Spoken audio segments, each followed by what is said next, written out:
Welcome back, mathematicians.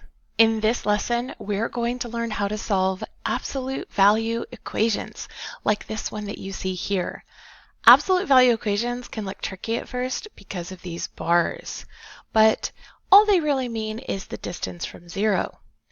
We're going to start with some simple examples, and I'm going to explain to you exactly what those bars mean.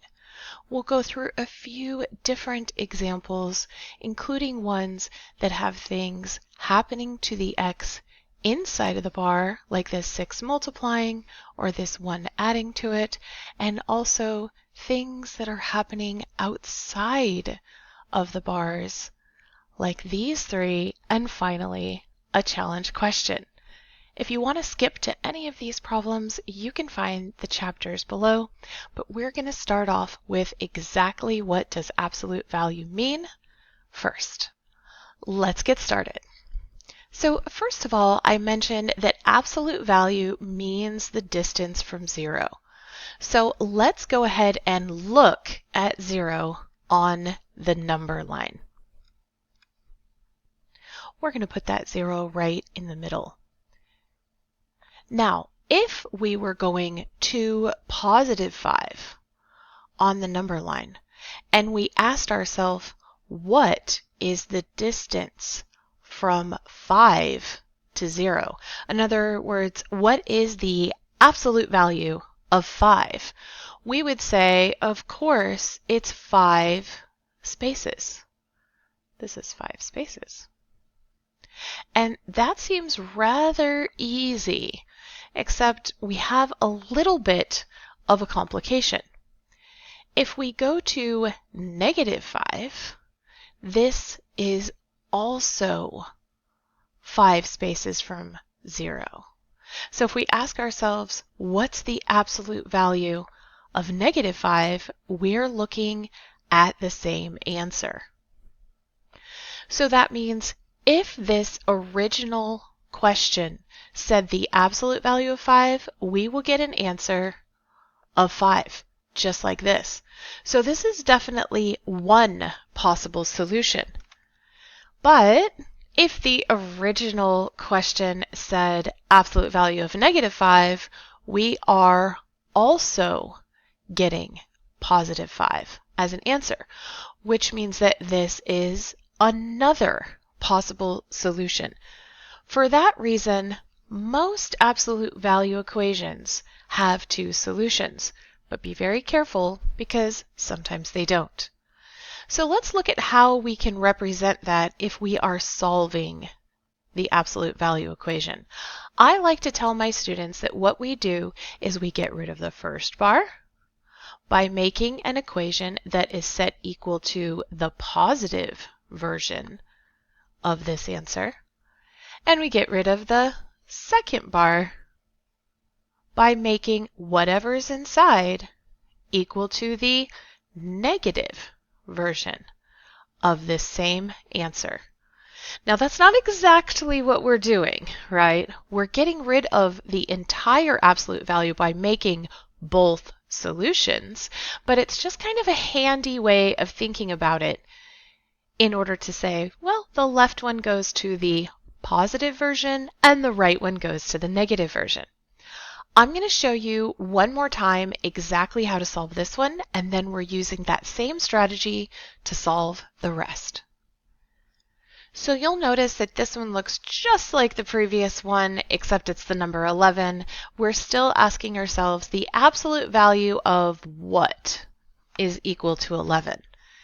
And I'm going to remind you that the way that I have my students handle this is they say, well, on this side, we are going to make this one equal to the positive version of that answer. And on this side, we're going to get rid of this one by making it equal to the negative version of that answer. That means that our final solution set actually contains two numbers, negative 11 and positive 11, just like this. Let's move on to one that's just a tiny bit trickier. you can see that the addition of a number inside that absolute value absolutely complicates matters. We're no longer seeing that x is going to be equal to positive and negative 24. Instead, when we make the positive version of this equation, we have to do a little bit of solving to get x alone. I like to tell my students to set up both equations before you start to solve. That way you can see them side by side. You know you've gotten rid of both of the absolute values and you can begin to solve. Now I want to be very clear here.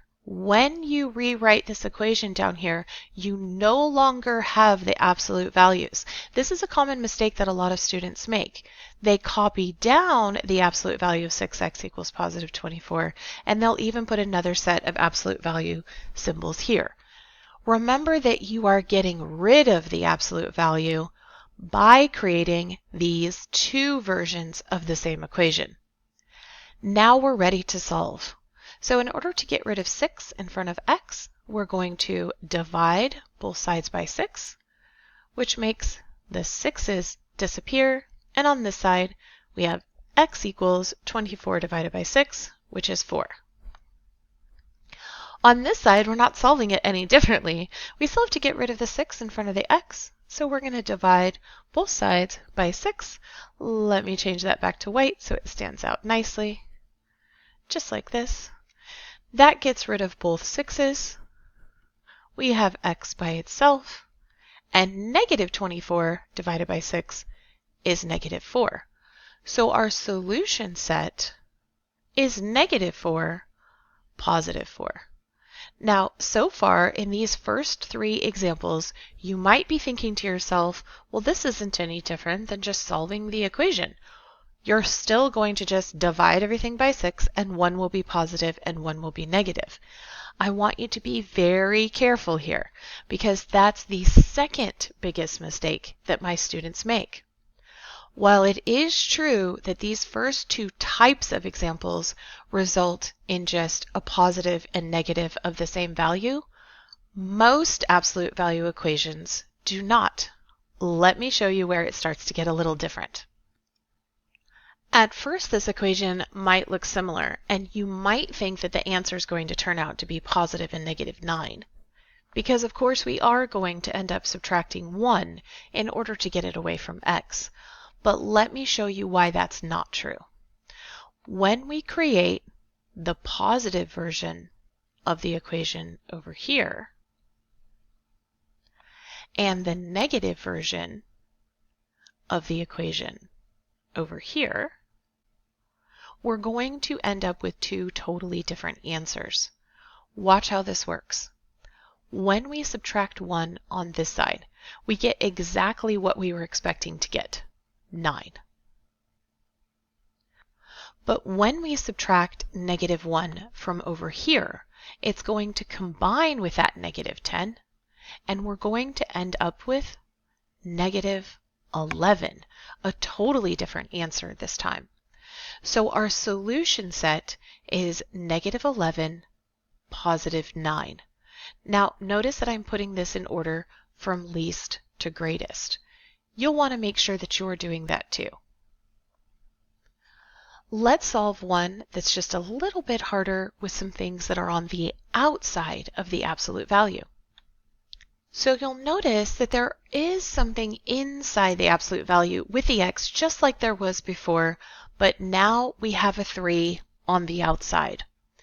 A very common mistake that students make is to think that they can distribute inside of the absolute value, as if this said 3 parentheses x minus 4. And while absolute value signs are a grouping symbol, and the invisible operation between it is multiplication, just like the invisible operation on the parentheses is multiplication, you cannot put things into or indeed take things out of an absolute value sign. And that's because in order to get rid of the absolute value sign, you have to split it into two different equations. You cannot split it into two different equations until everything on the outside is cleared away and the absolute value sign is alone. So our goal is to get this alone on one side of the equation. So here's where we're going to refer to our inverses that we've gotten really good at when solving equations. Since this is 3 times the absolute value, I can divide both sides by 3. And in fact, I'm not going to do it with green, so I can save green for later. 3 divided by 3 cancels out the 3's. And so I now have the absolute value of x minus 4 on one side of the equal sign totally alone. 15 divided by 3 is 5. This is the equation that I can now split into two. I know that it's ready because that absolute value sign is totally by itself. Now at this point, I also want to mention something else that's important here. Not only do we need the absolute value sign to be alone, like it is, but what it's equal to also has to be a positive number. If this said the absolute value of x minus 4 equals negative 5, in other words, there was already a negative over here, we would mark this as no solution. The reason we would mark this as no solution is because distance from 0, which is what this means, can't be negative. You can never have a negative distance from 0. You can have a negative direction, but when you count the spaces, it's always going to be a positive number. So just be really careful to always check two things. Is the absolute value alone? Yes. Is it equal to something positive? Yes. And if you say yes to both of those equations, you're ready to start splitting this into its two separate equations. So this becomes x minus 4 equals 5. And this becomes x minus 4 equals negative 5. To solve, of course, we're going to add 4 to both sides. And on the positive side, we're going to get x equals 9. On the negative side, we're going to get x equals negative 1. Negative 5 and positive 4 make negative 1. So my final solution set in this case is negative 1, 9.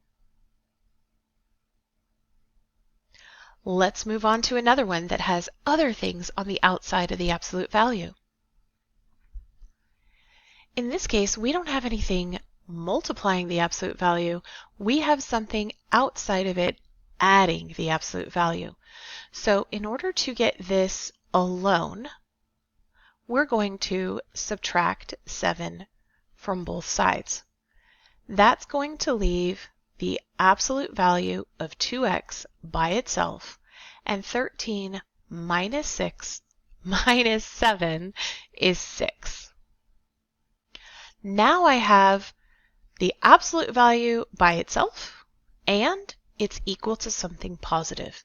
So after I do that quick check, I can get rid of the absolute value sign by making 1 equal to the positive version of the answer and the other equal to the negative version of the answer. Both of them are going to be solved the same way, by dividing by 2.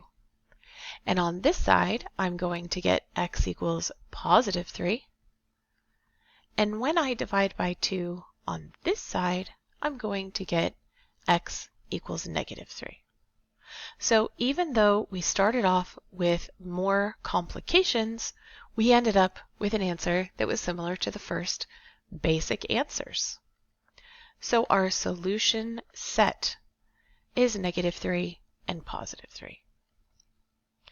Are you ready for the challenge one? All right, this one has two different things on the outside of the absolute value that need to be gotten rid of. First, we're going to add and subtract. We're treating this exactly like we're just solving for a variable here. We're solving for the absolute value. Remember that we need to get it alone. So we're going to add 6 to both sides first. That still leaves this 2 on the outside of the absolute value, so we'll have to take an extra step to get rid of it. But it gets rid of the negative 6 and adds it over here to make this 14. Remember that in order to get this alone, we will then have to divide both sides by 2. And now we have exactly what we needed. The absolute value itself is by itself, and 14 divided by 2 results in a positive answer, so we can go ahead and solve this. We get rid of the absolute value by creating a positive version of the equation and also creating a negative version of the equation. And both of them are solved exactly the same way, by subtracting 3. When we subtract 3 from this side, we get x equals 4. And when we subtract 3 from this side, oops, I forgot my negative sign here. There we go. We get a combined x equals negative 10. So my solution set is negative 10, 4. And that's my final answer. Don't forget to like and subscribe, and if you have any questions or need more help, reach out in the comments below.